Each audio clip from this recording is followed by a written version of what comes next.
High সবাইকে। তো চলো আমি রিয়া নতুন একটি ভিডিওর সাথে তোমাদের সবাইকে অনেক অনেক ওয়েলকাম আর অনেক ভালোবাসা। তো চলো আজকে একটা সুন্দর রান্না তোমাদের সঙ্গে শেয়ার করব। আর একটা কথা সত্যি, আমি না মাঝে মাঝে ভাবি যে মেয়েটা কিছুই একদিন রান্না করতে পারতো না, মানে ঠিকঠাকভাবে কিছুই রান্না করতে পারে না, সে আজকে এত ভালো ভালো রান্না করে। আমি নিজের রান্না নিজেই প্রশংসা করছি। তো দেখতেই পাচ্ছ, এদিকে কিন্তু ইঁচড়টাকে ডুমো ডুমো করে কেটে রেখেছি, আলুটাকে ডুমো ডুমো করে কেটে রেখেছি, আর এদিকে হচ্ছে কড়াইতে এখন ডিম আলুটা সেদ্ধ বসিয়ে দিয়েছি। তো তোমরা তো বুঝতেই পারছো যে কী রান্না করছি। আজকে রান্না করবো হচ্ছে ইঁচড় বিরিয়ানি। তো চলো আমি কীভাবে রান্না করি সেটাই তোমার সাথে শেয়ার করি। তো ওদিকে দেখছো সমস্ত কিছু কেটে কুটে রেখে দিয়েছি। এদিকে এখন মিক্সিতে একটা পেস্ট বানিয়ে নেবো, লঙ্কা আদা রসুন ও আর সাথে কিন্তু একটু জিরে গোলমরিচ আর উপর থেকে একটুখানি পেঁয়াজ দিয়েছি, যেটা পেস্ট করব। আর এদিকে কিন্তু চিংড়ি মাছগুলোকে ধুয়ে বেছে রেখে দিয়েছি, এখন এটাকে কিন্তু ভাজবো। আর দেখো কড়াইতে তেল দিয়ে দিয়েছি, তার মধ্যে কিন্তু এবার চিংড়ি মাছটাকে দিয়ে নিয়েছি, ভালো করে বেশ লাল লাল করে একটু লবণ হলুদ দিয়ে চিংড়ি মাছটাকে ভাজা ভাজা।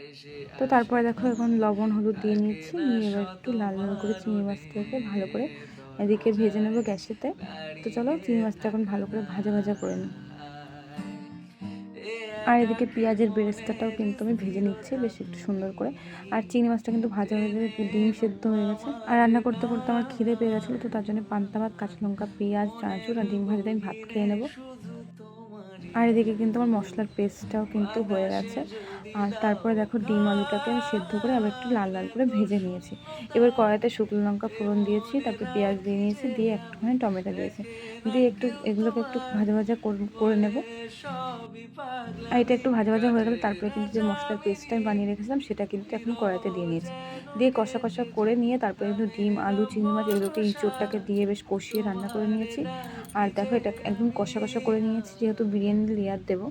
আর তারপরে কিন্তু বিরিয়ানির লেয়ার দেওয়ার জন্য আমি সব কিছু হাতের ধারে গুছিয়ে রেখেছি। আর এদিকে ঘিটা একটু যেহেতু জমানো ছিল, ওটা গরম ভাতের উপরে দিয়ে রেখেছি তো গলে যায়।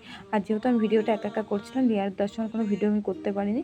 তো তারপরে দেখো লেয়ারটা দিয়ে আমি একদম দমে বসিয়ে রেখেছিলাম মিনিমাম 20-25 মিনিট। আর দেখো আমার বিরিয়ানিটা কিন্তু অলমোস্ট কমপ্লিট। আর আর তোমরাও কিন্তু চাইলে একবার এইভাবে বাড়িতে বিরিয়ানি বানিয়ে খেতে পারো, সত্যি বলছি দারুণ লাগে।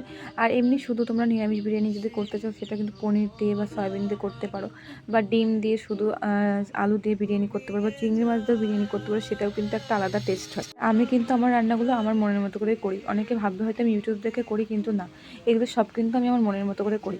তো চলো বিরিয়ানিটা কেমন লাগলো অবশ্যই কিন্তু কমেন্ট করে জানিও।